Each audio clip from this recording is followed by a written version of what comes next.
ဘုန်းကြီးတို့ဟောမယ်သင်္ခဇတ်တော်တဲ့ဘာဇတ်တော်တဲ့လေကုသိုလ်တွေ့ဖက်ကောင်းကျိုးဆက်တဲ့ဘုရားလောင်းတော်ကြီးရဲ့ညီတော်အာနန္ဒာအလောင်းရဲ့ဥပ္ပလဝံထေမကြီးအလောင်းရဲ့အလောင်းတော်ကြီး၃ပါးဆုံတဲ့ဇတ်လန်းလေးပေါ့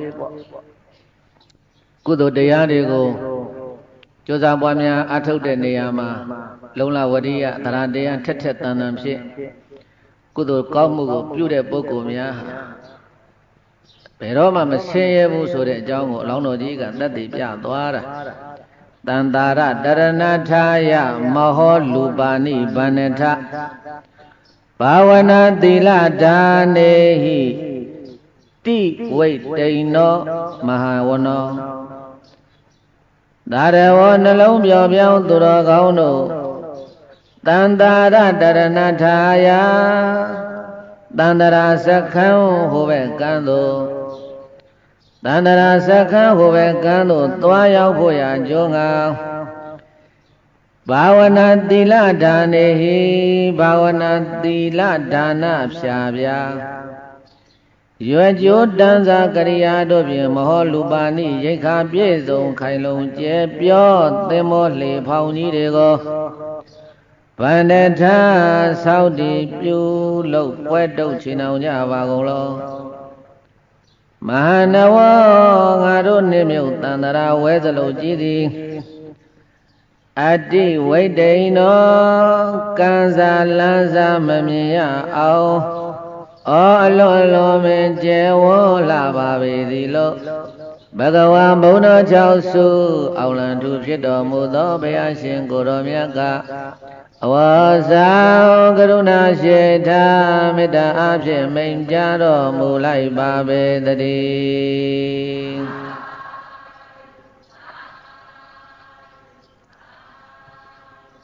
ဘုန်းကြီးတို့သွားနေတဲ့သန္တရာခရီးရေပြင်ကြီးဟာအလွန်လွန်ကိုကျဲလွန်းလွန်းလို့ဘုရားရှင်ကိုတော်မြတ်ကတန်တာရတရဏထာယတန်တရာစခန်းဟိုမှာပဲကန်းသို့သွားရောက်ဖို့ရန်ကြိုးငါ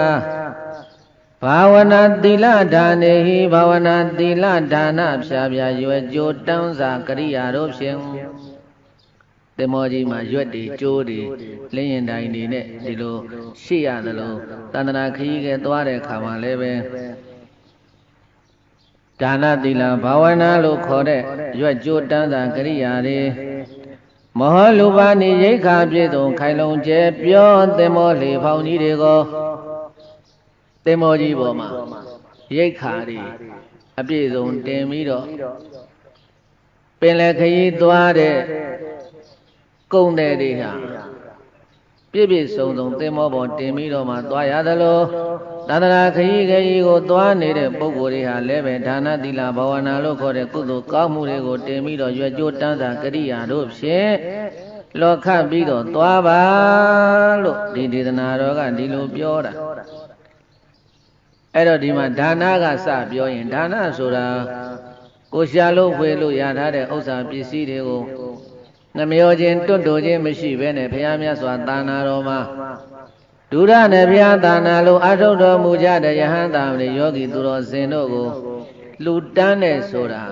ဒါနတဲ့ဒါနကိုဘုန်းကြီးတို့အဘိဓမ္မာကျမ်းများကပြောတော့အလောဘတဲ့ဒါနဆိုတဲ့နာမည်လေးကိုမသုံးမဲနဲ့အဘိဓမ္မာဒေသနာတော်နည်းအရပြောရင်ဒါနဆိုတာအလောဘဒါနဆိုတာဘာလဲတဲ့လောဘဆိုတာကလူခြင်းတာအလောဘဆိုတာကမလူခြင်းတာလူခြင်းမှုမရှိဘူးကင်းနေတာလောဘကင်းတယ်ဆိုအလောဘလို့ခေါ်တယ်လောဘကင်းတာဘာလဲဒါနတဲ့ဒါနဟာအလောဘလို့ခေါ်တယ်ဒီကောင်လောဘတိတ်ကြီးတယ်ဆိုရင်ပြောရတာနားလဲတဲ့ဗုဒ္ဓဘာသာလူမျိုးကလောဘကြီးတယ်ဆိုသိမခံနိုင်ဘူးဒီကောင်ဝိသမလောဘသမားကြီးပါကွာဆိုပိုနစ်နာသွားတာဒီကောင်လောဘကြီးတယ်ဒီကောင်လောဘကြီးတယ်ဒီဘုန်းကြီးလောဘကြီးတယ်လောဘကြီးတယ်ဆိုရင်သိမခံနိုင်ဘူးအလောဘတဲ့အလောဘဆိုတာဒါနကိုပြောတာအဲ့တော့ဘုန်းကြီးတို့လောကထဲမှာရှိနေတဲ့လူသားအလုံးတို့ဟာစိန်တွေရွှေတွေငွေတွေကြောက်တံပရမများတွေအိုးအိမ်တိုက်တာတွေ ဒါတွေကိုဘုန်းကြီးတို့ပြည်သားပေါင်းတော်ကောင်းတို့ရှာဖွေနေကြတယ်ဆိုတာလိုချင်လို့ရှာတာလားမလိုချင်မဲနဲ့ရှာနေတာလိုချင်တာလောဘပဲလိုချင်တာပါတယ်လေလောဘကိုနောက်တစ်မျိုးပြောလို့ရတယ်တဏှာတဲ့ယာခတဲ့နန္ဒီတဲ့တန်ရောစဉ်တဲ့လောဘရဲ့နောက်မှာနာမည်တွေကအမျိုးမျိုးပြောင်းပြီးတော့ခေါ်ထားတာတွေရှိတယ်အဲ့တော့လိုချင်တရားဝတ္ထုအာယုံကာမဂုဏ်တွေကိုလိုချင်လို့ရှာတယ်ရှာတော့အဲ့ဒါတွေကိုရတော့တတ်မဲ့တဲ့နှစ်သက်တဲ့တတ်မဲ့တဲ့နှစ်သက်တဲ့တဏှာလောဘအဲ့ဒီတဏှာလောဘကိုအခြေခံပြီးတော့လည်းပဲရပြီးတဲ့လူကလည်းရပြီးရကြည်ရင်ထပ်ပြီးတော့ရှာနေကြတယ်တဲ့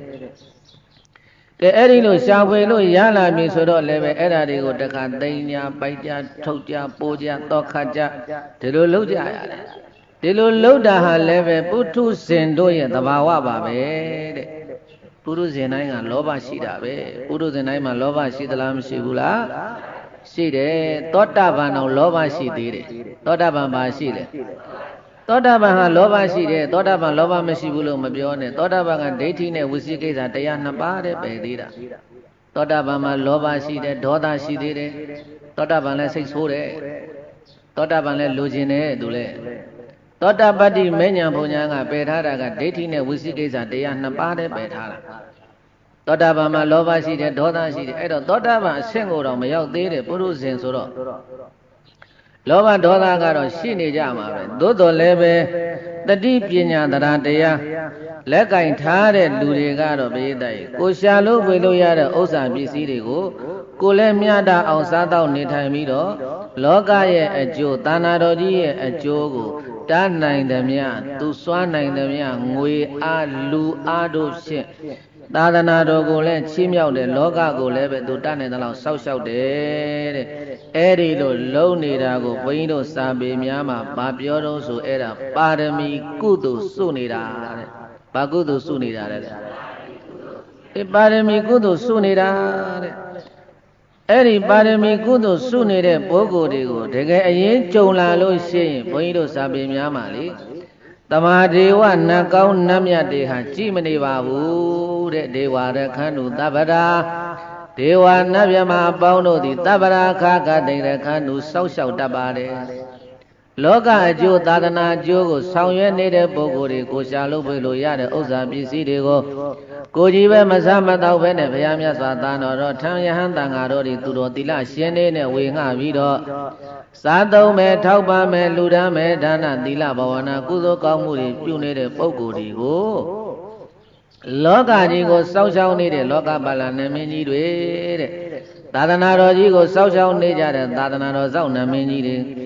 အဲ့ဒီလိုတမန်ဒေဝနတ်ကောင်းနတ်မြတ်တွေဟာပါရမီကုသိုလ်စုနေတဲ့ပုဂ္ဂိုလ်တွေတကယ်အရေးကြုံလာရင်လက်ပိုက်ပြီးတော့ကြည်မနေဘူးစောက်ရှောက်တယ်ချီးမြှောက်တတ်တယ်တဲ့ကုသိုလ်တွေတွေ့ဖက်ထားရင်ကောင်းကျိုးတွေကဇက်တိုက်ပေါ်လာပါတယ်လို့ဘုရားရှင်ကိုရောမြတ်ကကိုရောတိုင်းအလောင်းတော်ဘဝကတွေ့ကြုံခဲ့ရတဲ့ဇတ်တော်ကိုပြန်ဟောတာဇေတဝန်ကျောင်းမှာဘယ်ကျောင်းမှာလဲလေဒါကြောင့်ဒီတနာတော်ဟောတော်ဘုရားရှင်ကိုရမြတ်ဇေတဝန်ကျောင်းမှာတရင်သုံးနေစဉ်ကာလကဟောတော်မူတာဖြစ်ပါတယ်အဲ့တော့ဇေတဝန်ကျောင်းတရင်သုံးနေတော့ဓမ္မသဘင်တရားဝဲမှာခြေသားတို့ကုသိုလ်ပါရမီကိုရအောင်ယူထားကြကုသိုလ်ပါရမီရှိထားတဲ့ပုဂ္ဂိုလ်တွေအရေးကြုံလာရင်တမန်တွေဝနတ်ကောင်းနတ်မြတ်တွေစောက်ရှောက်တယ်ဆိုတာငါဘုရားလက်တွေပဲဘယ်တော့ကတွေ့ကြတာတော့ဆိုရင်ကိုရောရှင်မြတ်ဘုရားပါရမီဖြစ်ရာကာလသင်္ခပုံနာဖြစ်စဉ်ကာလကတဲ့မောလိနီပြည်ကြီးမှာတဲ့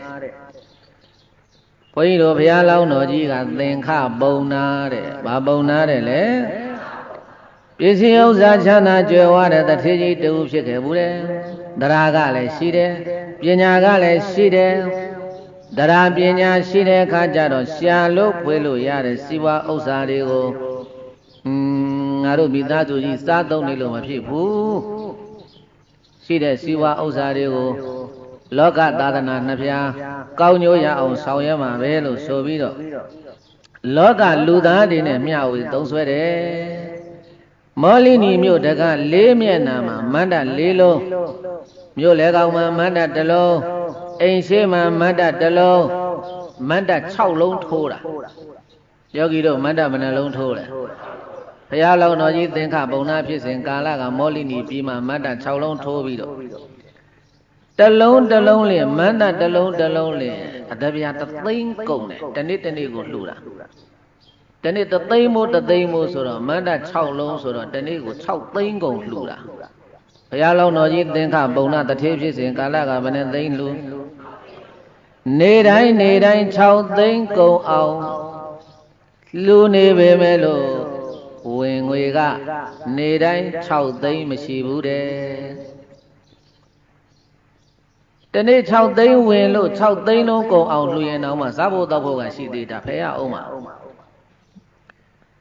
နေတိုင်းဝင်ငွေက6သိန်းမရှိဘူးဒါပေမဲ့လို့သူလှူနေတာကနေတိုင်း6သိန်းမိုးကြီးလှူနေတဲ့အတွက်ကြောင့်မို့လို့တဖြည်းဖြည်းနဲ့ဘယ်နဲ့ဖြစ်လာတယ်လဲတဲ့စီးပွားဥစ္စာတွေရော့နေလာတယ်စီးပွားတွေရော့သွားပြီမဲ့လို့တရားတရားရော့လားဆိုတော့တရားတရားကမရော့ဘူးဒါနဲ့ရသောတရားအလောင်းပုံသေးမကြီးကပြောတယ်ကိုသင်္ခရေကြည်လဲလို့အောင်တော့ရှိတဲ့ပတ်စံတွေလဲကုန်ပြီတော့တနေ့6သိန်းကုန်လူနေတာကျုပ်တော့ကုသိုလ်တားတာတော့မဟုတ်ဘူးနော်နောက်ပိုင်းမှာသားတွေသမီးတွေနဲ့အဲ့ဒါတနေ့6သိန်းကုန်ကြီးလူနေရင်ဘယ်နဲ့လုံးမလဲကျုပ်တို့သေသွားတော့နောက်ပိုင်းမှာသားသမီးတွေစားဖို့တောက်ဖို့ဘယ်လိုလုပ်မလဲကြည့်ကြပြီးတဲ့လို့အောင်တော့6သိန်းကုန်ကြီးလူနေတာတနေ့6သိန်းဝင်မရှိဘူးဆိုတော့ဘုန်းကြီးတို့ဘုရားလောင်းတော်ကြီးသင်္ခပုံနာကလည်းပဲအေးသူပြောတာလည်းဟုတ်တာပဲပြီးတော့ဒီတိုင်းနေလို့တော့မရတော့ငါအလှူကိုလည်းငါအပြည့်မခံဘူးဒါနဲ့ဘုန်းကြီးတို့အလောင်းတော်ကြီးသင်္ခပုံနာကမိသားစုအားလုံးကိုခေါ်ပြီးတော့တိုင်မင်းတယ်တိုင်မင်းတဲ့အခါကျတော့ပြောတယ်ရသောတရားအလောင်းတို့ရဟုလာအလောင်းတို့အဲ့ဒီမှာပါရမီဖြစ်ပဲဒီပေါ်လေသူတို့အဲ့ဒါဇနီးတဲ့နဲ့တကဝသားတို့သမီးတို့ငါတို့မိသားစုတွေဟာစေတနာအရကောဝါဒနာအရကောတနေ့ကို6သိန်းကိုအလှကြီးပေးနေတာကြာပြီအခုစီးပွားရေးကတဖြည်းဖြည်းနဲ့ကျဆင်းလာတယ်အဲ့တော့ဒီလိုကြီးသွားနေမယ်ဆိုရင်ရှိတဲ့စီးပွားဥစ္စာတွေအကုန်လုံးပြုတ်သွားလိမ့်မယ်အဲ့တော့ငါကအလှကိုလည်းမဖြစ်ချင်ဘူးအဲ့တော့ဒီတိုင်းနေလို့တော့မဖြစ်ဘူးရှိတဲ့စီးပွားတွေမပြုတ်ခင်မှာအလှလည်းမပြည့်ရလေအောင်ငါစီးပွားထွက်ရှာမယ်အလောင်းတော်သင်္ခပုံနာကမိသားစုခေါ်ပြီးတော့တိုင်မင်ရောအဲ့လိုပြောတဲ့အခါကျတော့ရသောတရားအလောင်းနဲ့သားတွေသမီးတွေကမေးကြတာပေါ့လေအဖေစီးပွားရှာမယ်ဆိုတော့အဖေဘာလို့ငန်းလုံးမှလဲဘယ်သွားမှလဲပြောဆိုတော့ဘုရားလောင်းတော်ကြီးကဘာပြောတော့ဆိုတော့အေးစီးပွားရှာမယ်ဆိုရင်လည်းပဲတို့ဒီမှာရှာလို့ကတော့တနေ့6သိန်းရမှာမဟုတ်ဘူးအဲ့တော့သုဝနဘုံမီလို့ခေါ်တဲ့အရာမှာကုန်ကူးတန်းရောင်းဝယ်မှုတော်တော်အကျိုးမြတ်ရှိတယ်လို့ငါတန်ငယ်ချင်းတထေးတွေရှိကအတန်ကြားတယ်အဲ့တော့သုဝနဘုံမီမှာသွားပြီးတော့ကုန်ပစ္စည်းတွေဒီကတင်သွားဟိုမှာသွားရောင်းဟိုကပစ္စည်းဒီပြန်တင်လာအဲ့ဒီလိုအယောင်းဝယ်လေးလုပ်မယ်ကွယ်ငါသွားနေတော့နောက်ပိုင်းကတော့6သိန်းကုန်တော့ဆက်ပြီးတော့လှူထားပါသုဝနဘုံမီကိုပဲငါသွားဖို့လို့ဆုံးဖြတ်တယ်လို့အလောင်းတော်သင်္ခပုံနာကပြောတဲ့အခါကျတော့ဇနီးတွေနဲ့သားတွေသမီးတွေအလုံးမျက်နှာပြတ်သွားကြဘာဖြစ်လို့တော့ဆိုလို့ရှိရင်သုဝနဘုံမီအရဆိုတာဘုန်းကြီးတို့ပြေးတယ်ပင်လယ်ခရီးကိုဖြတ်ရမှာဘာခရီးကိုဖြတ်ရမှာပင်လယ်ခရီးကိုဖြတ်သွားရမယ်အရဒေသဖြစ်တယ်တဲ့အလုံးကမသွားစေချင်ဘူးအဲ့ဒီခရီးကြီးကိုအဖေရဲ့စီးပွားဒီမှာလဲရှာရတာပဲသုဝနဘုံမီဆိုတာအဝေးကြီးပင်လယ်ကြီးကိုဖြတ်ရမှာအဖေမတော်များသင်္ဘောပေါ်တစ်ခုခုဖြစ်ရင်ပင်လယ်တဲ့တစ်ခုခုဖြစ်ရင်ဘယ်နဲ့လုံးမလဲသားတို့သမီးတို့ရင်ကြိုးရကြီးရဲ့ဝိုင်းတားကြရောဘုန်းကြီးတို့ဘုရားလောင်းတော်သင်္ခပုံနာကြီးကိုတားတဲ့အခါကျတော့ဘုရားလောင်းတော်ကြီးကပြောတယ်ဘာမှမစိုးရိမ်နဲ့ငါတယောက်တည်းသွားမှာမဟုတ်ဘူးဒီလိုပဲသူများတွေလည်းသွားနေတာပဲဒီအရာဒေသဆိုတာနိုင်ငံရခြားတိုင်းတစ်ပါးဒီလိုပဲကုန်ကူးသန်းရောက်ဝယ်မှုဆိုတာသွားနေကြတာပဲတို့မောလိနီပြည်ကတထေးတွေဒီလိုပဲသွားနေတာပဲမင်းတို့ဘာစိတ်ပူစရာရှိတယ်ကြံပံပူးမနေနဲ့အဲ့ဒါငါထွက်သွားတော့ကိုတော့မှာခဲ့ပါရစေနော်မင်းတို့အဲ့ဒါတနေ့ကို6သိန်းကုန်အလှူကြီးတော့မပြတ်စေနဲ့ကွဆိုပြီးတော့ အဲ့ဒါမှားရောပရိသတ်ကြီးမင်းတို့ပတ်စံမကုန်းခင်မှာငါအချိန်မီရောက်အောင်ပြန်လာခဲ့မယ်မှားပြီးတော့အဲ့ဒါဘုန်းကြီးတို့ဘုရားလောင်းတော်သင်္ခပုံနာသည်အိမ်မှာခိုင်းနေတဲ့လူယုံအဖော်တယောက်ကိုခေါ်ပြီးတော့2ယောက်ထဲထွက်သွားတာအဲ့ဒီအဖော်ကညီတော်အာနန္ဒာအလောင်းခရီးထွက်ပြီးဘုရားလောင်းတော်ကြီးသင်္ခပုံနာအဲ့တော့ဘုန်းကြီးတို့ဘုရားလောင်းတော်ကြီးသင်္ခပုံနာခရီးထွက်တော်မူတဲ့အခန်းလေးကိုကြည့်တဲ့အခါမှာဘာလို့ဖို့လို့ခရီးထွက်သွားတာတော့ဆိုလို့ရှိရင်စီးပွားရှာဖို့လို့ဘာလို့ဖို့ခရီးထွက်သွားတာလဲအဲ့ဒီစီးပွားဘာလို့ဖို့ရှာတာတော့ဆိုရင်လှူဖို့လို့အဲ့ဒီစီးပွားဘာလို့ဖို့ရှာတရားပညာရှိတဲ့လူတွေဟာတဲ့စီးပွားရှာတဲ့နေရာမှာငါမိသားစုအတွက်ပဲဆိုတဲ့ရည်ရွယ်ချက်တစ်ခုတည်းမဟုတ်ဘူးတဲ့အများအတွက်ပါဆိုတဲ့ရည်ရွယ်ချက်လည်းပါတယ်တဲ့ဒါကြောင့်မို့လို့တရားဥဆောင်တဲ့လုပ်ငန်းတိုင်းမှာအဲ့ဒီလူတွေရဲ့စီးပွားရှာပုံကိုကြည့်လို့ရှိရင်စိတ်ရောကိုယ်ရောတွတ်တွတ်လဲလဲထက်ထက်မြက်မြက်တက်တက်ကြွကြွရှိတယ်အဲ့ဒါဘုန်းကြီးတို့တရားရှိတဲ့ပုဂ္ဂိုလ်တွေရဲ့စီးပွားရှာတာမိသားစုတစုတည်းစားဖို့လို့အတွက်ဥထိပ်ပန်ဆင်ပြီးတော့ရှာတာမဟုတ်ဘူး။ငါမိသားစုလည်းစားမယ်ရှာလို့ဖွေလို့ရတာဟုတ်။ဘုရားမြတ်စွာသာနာတော်မှာထမ်းနေတဲ့ယဟန်သားမင်းသူတော်သီလရှင်တွေနဲ့လည်းဝေစားမယ်ဆိုတဲ့ဒီစိတ်ဓာတ်ဟာအဲ့ဒါတရားအဲ့ဒါပါတရားလေ။အဲ့ဒီတရားနဲ့စီဝါရှာတဲ့ပုဂ္ဂိုလ်ဟာတဲ့သူ့ရဲ့ရုပ်လက္ခဏာအင်္ဂါကိုကြည့်တယ်။အမတန်တွတ်တွတ်လဲလဲထက်ထက်မြက်မြက်ရွှင်ရွှင်လန်းလန်းရှိတယ်တဲ့။ကဲအဲ့ဒါလေးဘုန်းကြီးတို့မြေသားပေါင်းသူတော်ကောင်းတို့ဆိုကြည်သားမှာတရားရွှင်လန်းလှူဒန်းရံမျောသင်္ခပုံနာစိတ်အားရွှင်ပြောအလှူဒါနပြုရကြနောမာထားပြီးခရီးဆက်ခဲ့သောတရားရွှင်လန်းလူဒန်းရံမျောသင်္ခပုံနာစိတ်အားရွှင်ပြောအလှူဒါနပြုရကြနောမာထားပြီးခရီးဆက်ခဲ့သောအေးငါသွားပြီမင်းတို့နောက်ပိုင်းကနေပြီးတော့အလူဝတ်ကိုမဖြတ်ပါနဲ့လို့မှာထားပြီးတော့ဘုန်းကြီးတို့ဘုရားလောက်တော်သင်္ခပုံနာရဲ့ညီတော်အာနန္ဒာလောက်လူယုံတော်ကြီးရဲ့တဲ့ခရီးထွက်လာပြီမောလီနီပြည်ကနေပြီးတော့သင်္ဘောစားပြီးတော့ထွက်မဲ့ပရိသတ်တေပတ္တနာသင်္ဘောစိတ်ကပတ္တနာလို့ခေါ်တဲ့ပတ္တလိပုတ်ပတ္တနာလို့ခေါ်တဲ့အရမကသင်္ဘောစိတ်ရှိတယ်မောလိနီပြည်နဲ့ပတ္တနာကိုကုန်းချောင်းခရီးခြေလင်ခရီးသွားအောင်သင်္ဘောစထွက်မဲ့နေရာကမောလိနီပြည်မဟုတ်ဘူးပတ္တနာမှာသွားစီရမှာအဲ့ဒီပတ္တနာကိုသွားတာမနေ့စောစောထွက်လာတာဘေးတိုင်းနေလေခင်ရောက်တဲ့အခါကျတော့နေကလည်းပူအောက်ကသဲကလည်းပူခြေလေးဆောင်ဖဏလေးစီလို့နေပူသဲပူတံကိုအန်တုခံရင်းနဲ့ဘုရားလောင်းတော်ကြီးနဲ့ညီတော်အာနန္ဒာအလောင်းတို့အဲ့ဒါတခါတည်းခရီးနှင်လာလိုက်တာညီတော်အာနန္ဒာအလောင်းဖြစ်တဲ့အဖော်ပါလာတဲ့လူယုံတော်ကသူ့တထေးကိုပြောတယ်ဆရာရဲ့ပူလိုက်တာအထက်ကလည်းပူအောက်ကလည်းပူပေါင်းအိုးတဲ့ထဲ့ထားပြုတ်ထားသလိုပါပဲလားဒီတော့ဘုန်းကြီးတို့ဘုရားလောင်းတော်သင်္ခပုံနာကြီးကအာနန္ဒာအလောင်းကိုပြောတယ်သူ့လူယုံကြီးကိုငါတပည့်ရတဲ့ဒီအပူကခဏလေးပူတာပါကွတန္တရာခရီးမှာမပူဖို့လို့အရေးကြီးတယ်တဲ့ဘယ်ခရီးမှာမပူဖို့လို့တဲ့တန္တရာခရီးမှာမပူဖို့လို့အရေးကြီးတယ်ကွတန္တရာခရီးမှာစားဖို့လို့မပူရအောင်ဝတ်ဖို့လို့မပူရအောင်နေဖို့လို့မပူရအောင်တန္တရာခရီးမှာစားဖို့လို့မပူရအောင်ဆွလူမဲ့တန္တရာခရီးမှာဝတ်ဖို့လို့မပူရအောင်သင်္ကန်းလူမဲ့တန္တရာခရီးမှာနေဖို့လို့မပူရအောင်ကြောင်းလူမဲ့တန္တရာခရီးမှာကျမ်းမာရေးကောင်းဖို့လို့မပူရအောင်ဆေးလူမဲ့တဲ့ဒီတရားနဲ့ထွက်လာတာအဘိဓကလေးပြောကြလိုက်တော့ဟိုကလည်းညီတော်အာနန္ဒာအလောင်းပဲပါရမီရှင်ကြီးပဲသူလည်းကဘာတသိမ့်ပါရမီဖြစ်ရတဲ့ပုဂ္ဂိုလ်ပဲဒါနဲ့ဆရာကအဲ့လိုပြောတော့ ဆရာပြောတာလည်းဟုတ်ပါတယ်လေဒီအပူလောက်ကတော့မှုနေလို့မဖြစ်ဘူးတန်တရာခကြီးကအရှင်ကြီးတန်တရာခကြီးမှာစားဖို့ဝတ်ဖို့နေဖို့မပူရအောင်ဒါဆရာရှားနေတာဟာသူလှူဖို့လို့ရှားနေတာပဲကုသိုလ်ကောင်းမှုအတွက်ကြိုးစားအားထုတ်နေတဲ့သူတွေကိုဘုန်းကြီးတို့ဘုရားသားရေလောကကြီးကဒီအတိုင်းလက်ပိုက်ပြီးတော့ကြည့်မနေဘူးတဲ့ကုသိုလ်လုပ်ဖို့လို့စီးပွားထွက်ရှာလာတဲ့ဘုရားလောင်းတော်ကြီးသင်္ခပုံနာ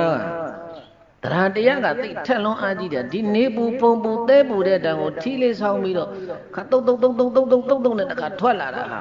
ဒီပတ္တနာသင်္ဘောစိတ်ကိုရောက်ဖို့တော်တော်လာရပုံရတယ်အဲ့ဒီလိုလာနေတာသူတရားတရားနဲ့သူဟိုတပည့်ကတော့ပူတယ်ပြောနေတာသူကတော့သူစိတ်ထဲမှာတက်ကြွအေးချမ်းပြီးတော့သူဒီလိုနေနေတာအဲ့ဒီလိုတရားတရားရှိတဲ့ပုဂ္ဂိုလ်တွေကိုလောကကြီးမှာလည်းလက်ပိုက်ပြီးတော့ကြည့်မနေဘူးတဲ့ဘေးအန္တရာယ်တစ်ခုကိုကြုံတွေ့မယ်ဆိုရင်လည်းပဲကုညီပန့်ပိုးပေးမဲ့ပုဂ္ဂိုလ်တွေဟာသူ့အလိုလိုပေါ်လာတတ်တယ်တဲ့အခုသင်္ခပုံနာကြီးထွက်လာတဲ့ခရီးမှာအန္တရာယ်တွေ့ရလိမ့်မယ်ဆိုတာကိုဘုရားလောင်းတော်သင်္ခပုံနာဘုရားလောင်းတော်သင်္ခပုံနာဘေးရန်အန္တရာယ်တွေ့မယ်ဆိုတာကိုသူကိုယ်တိုင်မသိဘူးပိဋကရဲ့ဒါပေမဲ့လို့ဘုရားလောင်းတော်ကြီးသင်္ခပုံနာအန္တရာယ်တွေ့မှာကိုဘယ်သူကသိတုံးဆိုလို့ရှိရင်ကန္နာမာရဏတောင်မှာတည်င်းသုံးနေတဲ့ပြည့်စေကဗုဒ္ဓကသိတော်မူတယ်တဲ့ပင်လေခရီးမှာတွေ့ကြုံရမယ်ဘေးရန်အန္တရာယ်တွေ့ကြုံရမယ်ဘေးရန်အန္တရာယ်ကပင်လေထဲမှာတွေ့မှာဘယ်ထဲမှာတွေ့မှာလဲအေးပင်လေထဲမှာတွေ့တဲ့ဘေးရန်အန္တရာယ်ကိုသူကောင်းမှုသူစေတနာကပဲသူ့ကိုကယ်တင်နိုင်လိမ့်မယ်ကုသိုလ်ကောင်းမှုရပါစေဆိုတဲ့ရည်ရွယ်ချက်နဲ့အဲ့ဒီခန္ဓာဝရဏတောင်မှာတည်င်းသုံးနေတဲ့ပိစေကဗုဒ္ဓကပရိသတ်ကောင်းငယ်ရန်ခရီးကနေပြီးတော့ကြွတော်မူလာတာကြွတော်မူလာတော့သင်္ခပုံနာကြီးနာရောက်တော့ကောင်းငင်ကနေပြီးတော့အောက်ကိုဆင်းပြီးတော့နေပူသဲပူထဲမှာဖဏမပါထီးမပါပဲနဲ့ပိစေကဗုဒ္ဓကကြွတော်မူလာတာအဲ့တော့ဖဏစီထီးဆောင်ပြီးတော့သွားဗုဒ္ဓဖဏမပါပဲနဲ့ကြွတော်မူလာတာကိုတွေ့တော့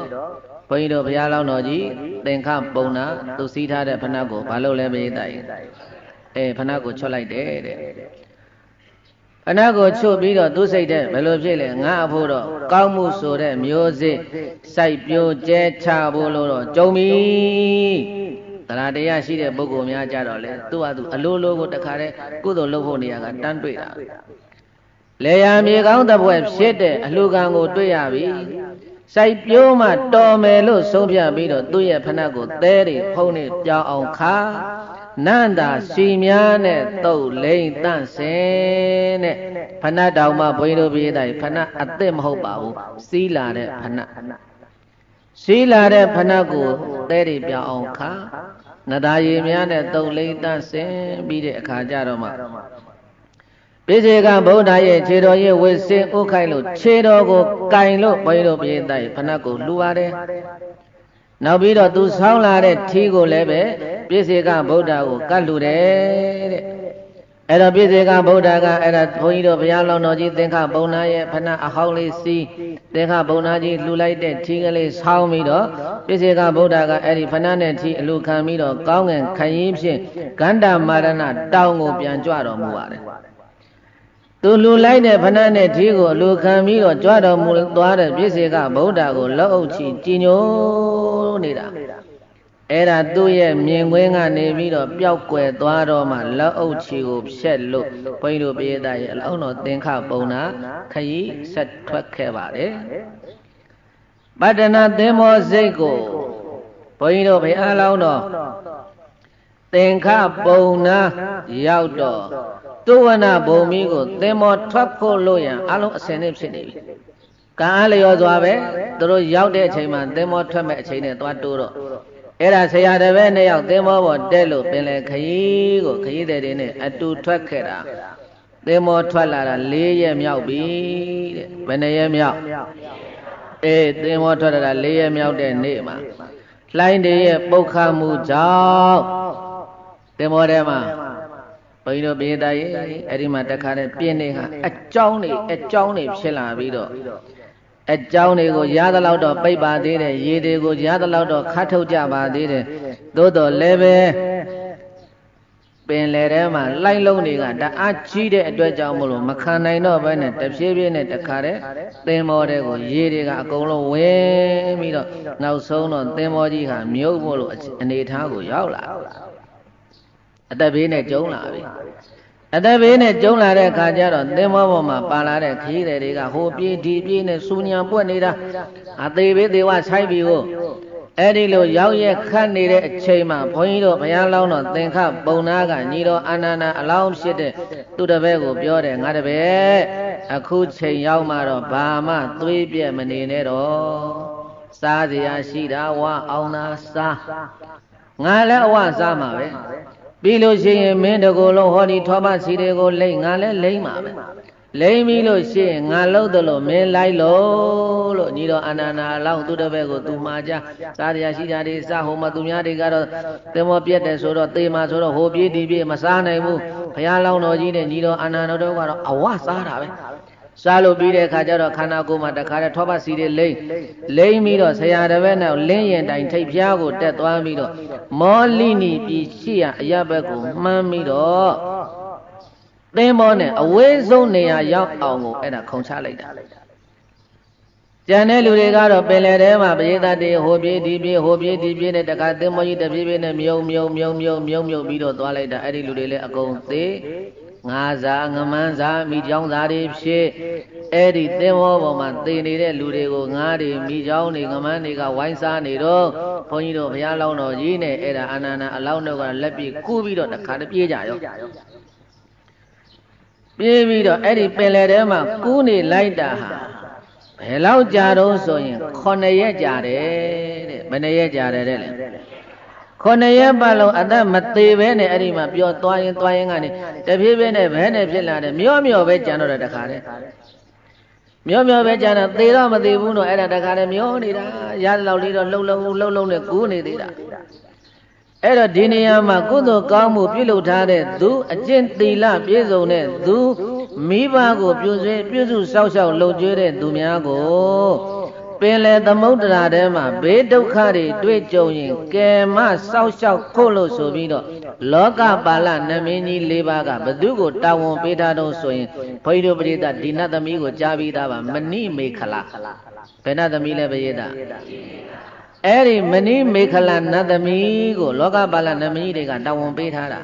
ဟဲ့မဏိမေခလာနတ်သမီးပင်လေထဲမှာအရေးကြောင်းကြုံလို့ဒုက္ခရောက်ရင်ဒီလူတွေကိုနေရအောင်ကဲဘယ်သူတွေတုံးဆိုရင်မှတ်ထားကုသိုလ်ကောင်းမှုပြုလုပ်ထားတဲ့သူနောက်တက်က5ပါးသီလမြဲတဲ့သူမိဘကိုပြုစုစောင့်ရှောက်လုပ်ကြွေးတဲ့သူတဲ့3ဦးရှိတယ်ဘယ်နှဦးရှိတယ်အဲ့ဒါကုသိုလ်ကောင်းမှုလုပ်ထားတဲ့သူတွေအကျင့်သီလနဲ့ပြည့်စုံတဲ့သူတွေမိဘကိုပြုစုစောင့်ရှောက်တဲ့လူ3ဦးအဲ့ဒါကိုနေရအောင်ကဲဆိုပြီးတော့လောကပါဠနမင်းကြီး၄ပါးကမဏိမေခလာနတ်သမီးကိုတာဝန်ပေးထားတာမဏိမေခလာနတ်သမီးကလည်းပဲနတ်စည်းစိမ်တွေခံစားပြီးတော့သူနေလိုက်တာပင်လေတဲ့ကိုတခါတလေမှသူကကြည်တာသင်္ဘောကလည်းနေတိုင်းနစ်တာမှမဟုတ်တော့လည်းပဲသူကနေတိုင်းပဲကြည်မလဲအဲ့ဒါသူနတ်စည်းစိမ်သူခံစားပြီးတော့သူ့ဘုံမိတ်မှာသူနေတာအဲ့ဒါပင်လေတဲ့ကိုကြည်ဖို့လို့ဥစ္စာကသူမကြည်ပဲနေလိုက်တာဘယ်လောက်ကြာသွားတော့ဆိုတော့9ရက်ကြာသွားတယ်တဲ့ဘယ်နှရက်ကြာသွားလဲအဘုန်းကြီးတို့ဘုရားလောင်းတော်ကြီးသင်္ဘောစပြတ်တဲ့နေ့ကစပြီးတော့အဲ့ဒါ9ရက်မြောက်တဲ့နေ့ထိအောင်ကိုသူပင်လေတဲ့ကြည်ဖို့မရဘူးမဏိမေခလာနတ်သမီးနတ်စည်းစိမ်ခံစားပြီးတော့နေတယ်တဲ့နောက်တော့သူတတိယသွားတယ်ဟာ9ရက်တောင်ရှိပြီငါပင်လေတဲ့မကြည့်ရတာမှန်ကြည့်လိုက်အောင်မဟာဆိုတော့ပင်လေတဲ့ကြည်လိုက်ရောဘုန်းကြီးတို့ဘုရားလောင်းတော်ကြီးရဲ့သင်္ခပုံနာရဲ့သီလဘုရားလောင်းတော်ကြီးရဲ့ဒါနကောင်းမှုတွေကိုမြင်လိုက်ရောကဲမဆိုပြီးတော့အဲ့ဒါခါတဲ့အလွန်ကိုအရသာကောင်းမွန်တဲ့နတ်သုဒ္ဓါတွေကိုရွှေခွဲနဲ့ထဲပြီးတော့ဘုန်းကြီးတို့ဘုရားလောင်းတော်ကြီးသင်္ခပုံနာရှိတဲ့အရာကိုရောက်လာပြီးတော့ตาရတဲ့အတန်နဲ့ကိုထင်ရှားပြပြီးတော့အသင်ပုံနာ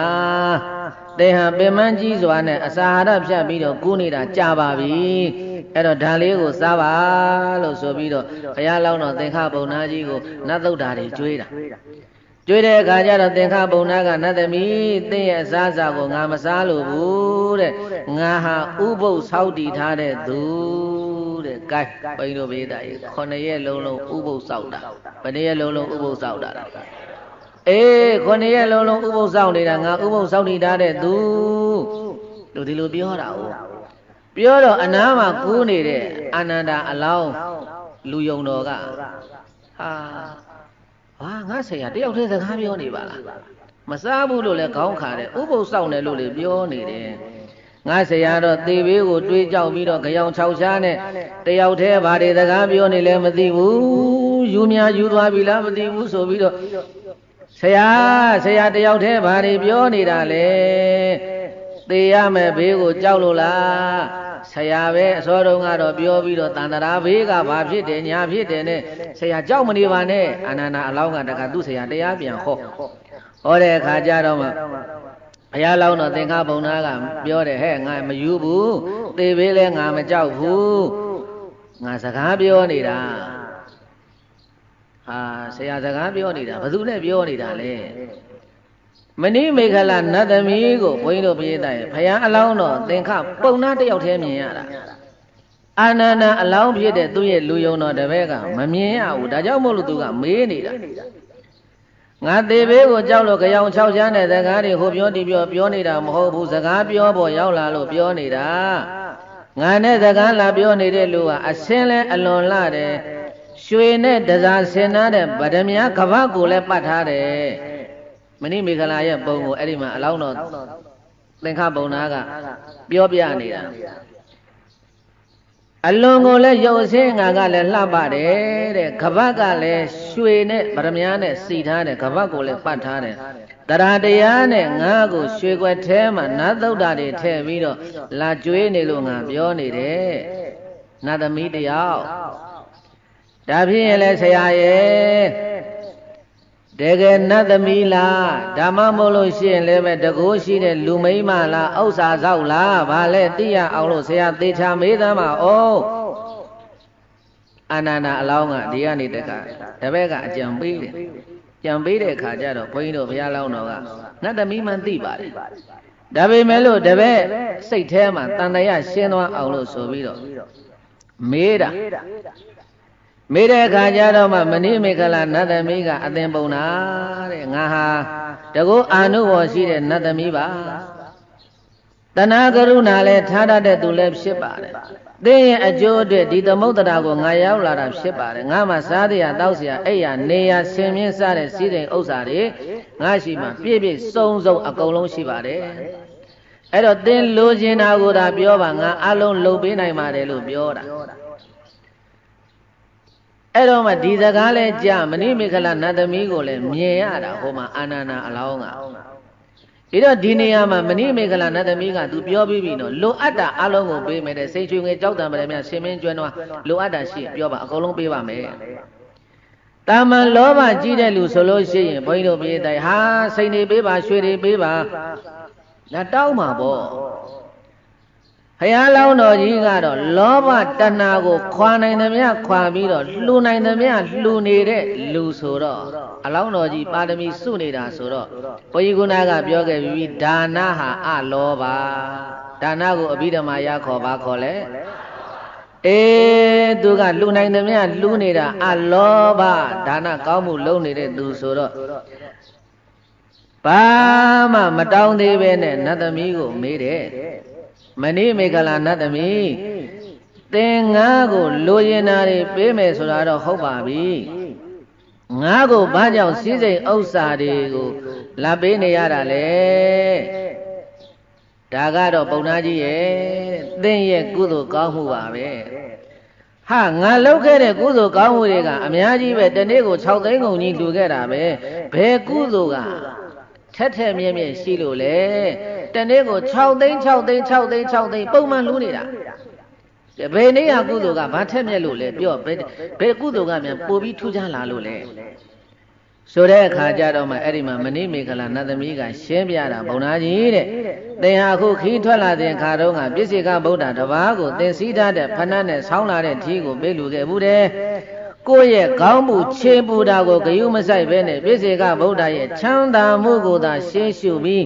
လှူဒန်းခဲ့တဲ့ဒါနအကျိုးဆက်ပါပဲဒါကြောင့်သင်လိုချင်တာရှိတာကိုသာတောင်းပါတဲ့အဲ့တော့ဘုန်းကြီးတို့ပြည်သားပေါင်းတော်ကောင်းတို့ဒီနေ့ဆွမ်းတကဆွမ်းမာတွေအလုံးဆွမ်းလူတဲ့ပုဂ္ဂိုလ်တွေပေါ့လေနေ့စဉ်ယောဂီတွေရဲ့တဏ္ဍာကိုဆွမ်းလူတဲ့ပုဂ္ဂိုလ်တွေဘုန်းကြီးတို့ဒီမှာသတ်မှတ်ထားတာအာယုံစွန်း7000နေ့စွန်း3သိန်းခွဲချိုဘက်ကတော့သူ့အလှရှင်တွေသူစေနာရှိလောက်ဒါလည်း9000 8000လောက်ကုန်တာပဲအဲ့တော့တစ်နေ့ကို1000ဘိုးပဲအိမ်မှာကိုအောင်ချက်အောင်တော့3သိန်းခွဲဆိုရင်15ရက်လောက်ချက်ရတယ်ကိုယ့်အိမ်မိသားစုတော့ကောင်းကောင်းစားရတယ်ဒါပေမဲ့ဒီမှာတစ်နေ့တည်းကို3သိန်းခွဲအကုန်ခံတယ်ကိုယ့်မိသားစု15ရက်စားမှာကိုချိုးတန်ချွေတာပြီးတော့လက်လှူကြတာအာရုံဆုံးလည်းဒီတိုင်းပဲချိုးပွဲလည်းဒီတိုင်းပဲတစ်နေ့တည်းမှာသိန်းချီပြီးတော့လှူတဲ့ကုသိုလ်ကောင်းမှုမိသားစုစားမယ်ဆိုလို့ရှိရင်လနဲ့ချီပြီးတော့စားလို့ရတယ်ရက်နဲ့ချီပြီးတော့စားလို့ရဒီမှာတစ်နေ့တည်းနဲ့ဒီကုသိုလ်အစုပုံကြီးလာလှုပ်တာအဲ့တော့ဒီနေရာမှာပြောချင်တာကကိုမိသားစုချမ်းသာရေးကိုမတွေးဘဲနဲ့မြတ်စွာဘုရားသာသနာတော်မှာဒုရဏဗျာသာနာလို့အာထုတ်တော်မူကြတဲ့ယဟန်တမလေးယောဂီသူတော်စင်တို့ရဲ့ကိုယ်စိတ်နှစ်ပါးချမ်းသာရေးကိုတာတွေးပြီးတော့လှူဒန်းခဲ့တဲ့ဒါနအကျိုးဆက်ခါကုသိုလ်တွယ်ဖက်ကောင်းကျိုးဆက်ကုသိုလ်ကိုတွယ်ဖက်ထားတာဘာကိုတွယ်ဖက်ထားတာလဲ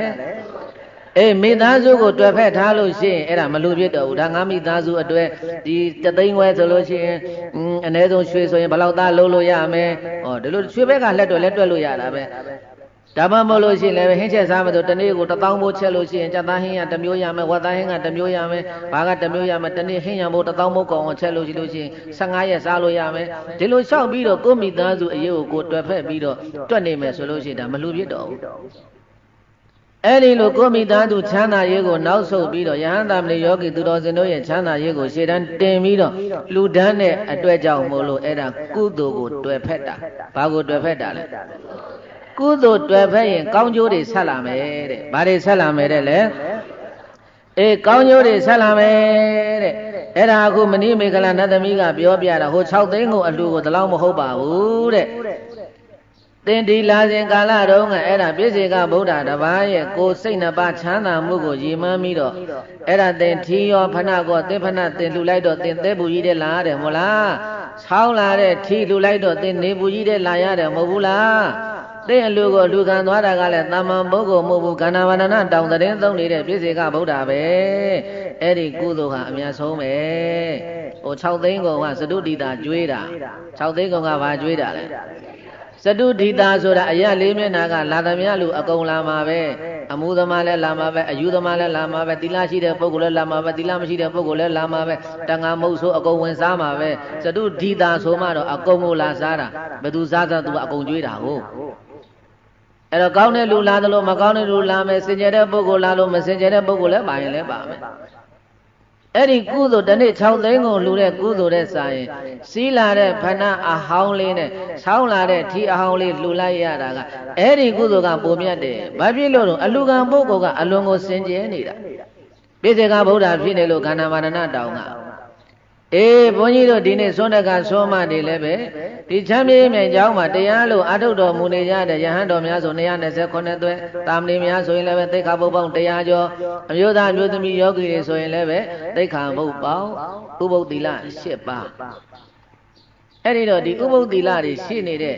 သီလသမာဓိပညာရှိနေတဲ့လျာမြေကောင်းတဲ့တူတဲ့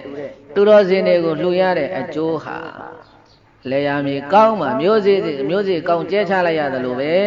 တဲ့ကောင်းကျိုးဆက်ပါတယ်အဲ့ဒီတော့ဘုန်းကြီးတို့တို့ပြောလိုက်ကြဆိုပရိသတ်ရေမဏိမေခလနတ်သမီးကမေးတဲ့အခါကျတော့မှသင်္နတ်သမီးတခြားသောစိစိဥစ္စာတွေငါမလိုချင်ပါဘူးတဲ့ငါကိုလှေသင်းမောတစ်စင်းသာဖန်ဆင်းပေးသမှာငါမောလိနီပြည်ကိုပြန်ရောက်ရင်တော်ပါပြီ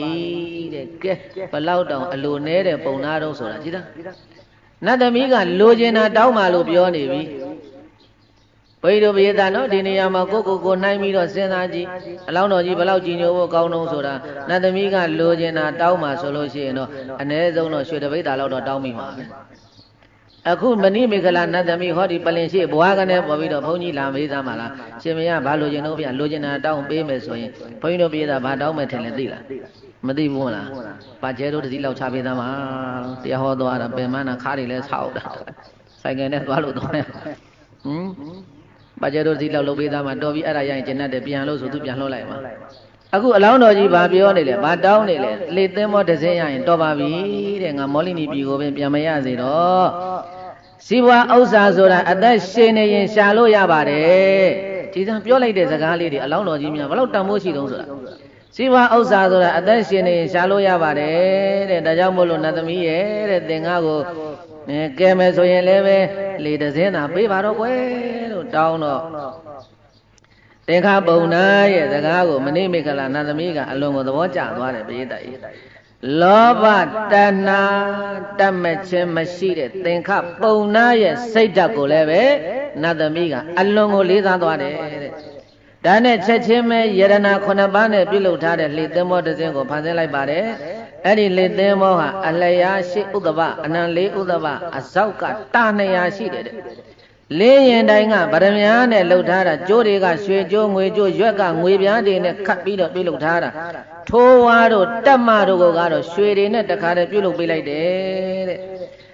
ဘုရားလောင်းတော်နဲ့ညီတော်အနန္ဒာအလောင်း2ယောက်ဆရာတစ်ပည့်2ယောက်လုံးကိုယရဏလှေပေါ်မှာတင်ပြီးတော့ဘုန်းကြီးတို့ပရိသတ်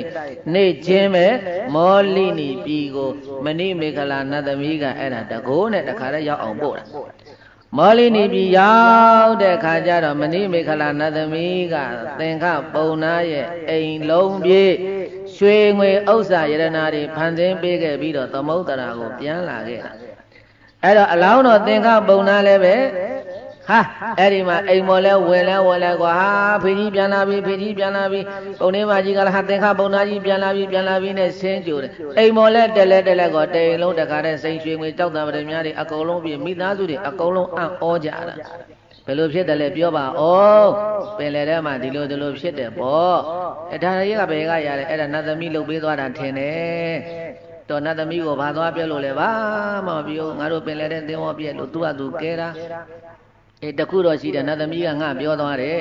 ခန္ဓာမာရဏတောင်းကပြည့်စေကဗုဒ္ဓတပါးကြွလာတာနေပူသဲပူမှာအဲ့ဒါငါဖဏကလေးချွတ်လူခဲ့တာထီးကလေးလူခဲ့တာအဲ့ဒီကုသိုလ်ပဲလို့ပြောတယ်အမလေးကျုပ်တို့6သိန်းကုန်ကြီးလှူတဲ့ကုသိုလ်မဟုတ်ဘူးလားအဲ့ဒီကုသိုလ်မဟုတ်ဘူးဘာဖြစ်လို့တော့ဟိုမှာကအလှူခံပုဂ္ဂိုလ်ကဘယ်ကလာလို့ဘယ်ကလာတယ်မှမသိလာစားနေတာဟုတ်ဒီမှာကတော့တကယ်တခါတည်းသီလသမာဓိပညာပြည့်စုံတော်မူတဲ့ပြည့်စေကဗုဒ္ဓဆိုတော့လှူတဲ့ဝတ္ထုပစ္စည်းတန်ဖိုးနည်းပေမဲ့လို့အလှူခံပုဂ္ဂိုလ်ကတန်ဖိုးကြီးနေတဲ့အခါကျတော့အကျိုးတရားကအလုံးကိုကြီးမာတာဒါကြောင့်ဘုန်းကြီးတို့ဒီတရားစခန်းတွေမှာတရားလို့အထုတ်တော်မူကြတဲ့ယဟန်တမေယောဂီသူတော်စင်တို့ကိုကျွေးရမွေးရလှူရတန်းရတာစောတကစောမတွေအာယုံပြန်ပြုအမတန်ကုသိုလ်ထူးပါတယ်။ဘာဖြစ်လို့တုံးဆိုတော့သီလသမာဓိပညာသိက္ခာ၃ပါးကတို့ကနေတိုင်းအချိန်ပြည့်တရားမှနေတဲ့ပုဂ္ဂိုလ်မှတဏ္ဍာမှဖြစ်နေတဲ့အတွက်ကြောင့်မို့လို့ကိုလှူလိုက်ရတဲ့ကုသိုလ်ကနည်းနည်းလေးပဲဖြစ်ဖြစ်စီမြောက်များစွာသောအကျိုးကျေးဇူးတရားတွေကိုရရှိတယ်။ဒါကြောင့်ဘုန်းကြီးတို့တရားရှိခင်စိတ်ကောင်းဝင်တဲ့သူတော်စင်များဘုရားလောင်းတော်ကြီးအဲ့ဒါသင်္ခဇတ်တော်ကိုပြန်ပြီးတော့ဒါလေးပြောပြတာဒါလေးနာပြီးတဲ့အခါကျတော့ကိုယ်စိတ်ထဲဘယ်လိုအာယုံပြုရမလဲ။အော်ကုသိုလ်ကောင်းမှုလုပ်တဲ့ပုဂ္ဂိုလ်တွေကိုတမာဒေဝနှကောင်းနှမြတ်တွေဟာပြစ်မထားဘူးစောက်ရှောက်တယ်ကုသိုလ်တရားဆိုတာမမေ့ရဘူးဒါပြောခြင်းနေတာအဲ့ဒါကုသိုလ်တွေ့ဖက်ကောင်းကျိုးဆက်ဗါတယ်လေပရိသတ်ပြောကြည့်ပါကုသိုလ်ကိုတွေ့ဖက်ထားရင်ကောင်းကျိုးတွေကအဆက်နောက်ကနေသူ့ဟာသူအရေးပါမှာလိုက်လာပါလိမ့်မယ်ဆိုတဲ့အကြောင်းကိုအဲ့ဒါဘုရားလောင်းတော်ကြီးကငါအဲ့ဒီတုန်းကအဲ့ဒီကုသိုလ်လုပ်ခဲ့ဘူးတယ်ငါစီလာတဲ့ဖဏနဲ့ထီးကလေးအဲ့ဒါပြည့်စေကဗုဒ္ဓကိုလှူဘူးတဲ့ချစ်သားတို့ဘုရားမြတ်စွာသာနာတော်ကြီးနဲ့တွေ့နေတဲ့အချိန်မှာချစ်သားတို့အဲ့ဒါကုသိုလ်ကောင်းမှုတရားတွေကိုကြိုးစားပွားများအားထုတ်သွားကြလို့ဆိုပြီးတော့မိန့်တော်မူတဲ့ဇတ်တော်ဟာဘုန်းကြီးတို့ပြည်သားအဲ့ဒါသင်္ခဇတ်တော်ဗာဇတ်တော်တဲ့လေအဲ့ဒါရရှိတဲ့ရွှေငွေကြောက်တံပရမများတွေရောင်းချထုခွဲလှူဒန်းပြီးတော့တတ်တန်းကုံလို့သေသွားတဲ့အခါကျတော့ဘုန်းကြီးတို့ဘုရားလောင်းတော်ကြီးမိသားစုအားလုံးနတ်ပြည်ကိုတက်ကြတယ်တဲ့ဘယ်ကိုတက်သွားကြလဲ နတ်ပြည်ကိုတက်သွားတဲ့ကုသိုလ်တွေဖက်ကောင်းကျိုးဆက်ဆိုတဲ့တရားတော်ကိုဇေတဝန်ကျောင်းမှာဟောပါတယ်ဒါကြောင့်ဘုန်းကြီးတို့ပြည်သားပေါင်းတော်ကောင်းတို့ဒါလေးဆိုကြည့်ပါစီးပွားရှာတာလူဝန်တာကောင်းစွာရှာကြပါစီးပွားရှာတာ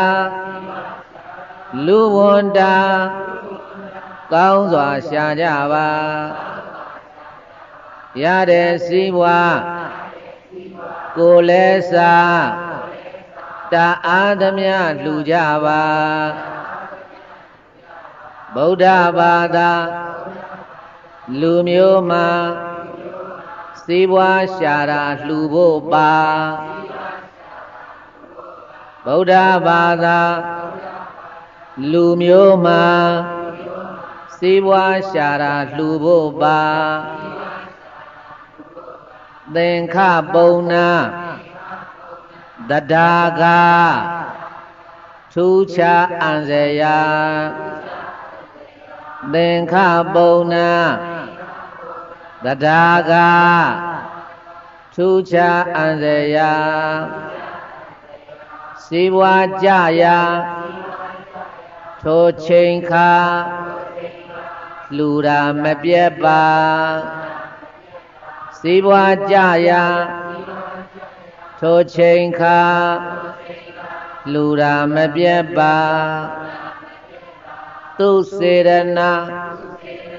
သူတတ္တာမှန်စွာကြိုးပေးတာသူစေရနာသူတတ္တာမှန်စွာကြိုးပေးတာသင်္မောပြည့်ရာထိုချိန်ခါမေခလာကေရတာသင်္မောပြည့်ရာထိုချိန်ခါမေခလာကေရတာကုသိုလ်တွေဖက်ကောင်းကျိုးဆက်ဟောမြတ်ဒေသနာကုသိုလ်တွေဖက်ကောင်းကျိုးဆက်ဟောမြတ်ဒေသနာဒေသနာတော်ဇတ်တော်ပေါင်းတဲ့အခါကျတော့ဘုန်းကြီးတို့ဘုရားလောင်တော်ကြီးဒီသင်္ခပုံနာသူ့ရဲ့တပည့်ရဲ့သည်အာနန္ဒာတဲ့ဤတော်အာနန္ဒာဖြစ်တော်မူပါတယ်မဏိမေခလနတ္တမိသည်ဥပ္ပလွန်ထေမာကြီးဖြစ်ပါတယ်လို့ဇာတကံဇတ်တော်ကိုသမောဒာနေသည်ကောင်းစွာမသွေပေါင်းယူတော်မူလိုက်ပါပေတည်း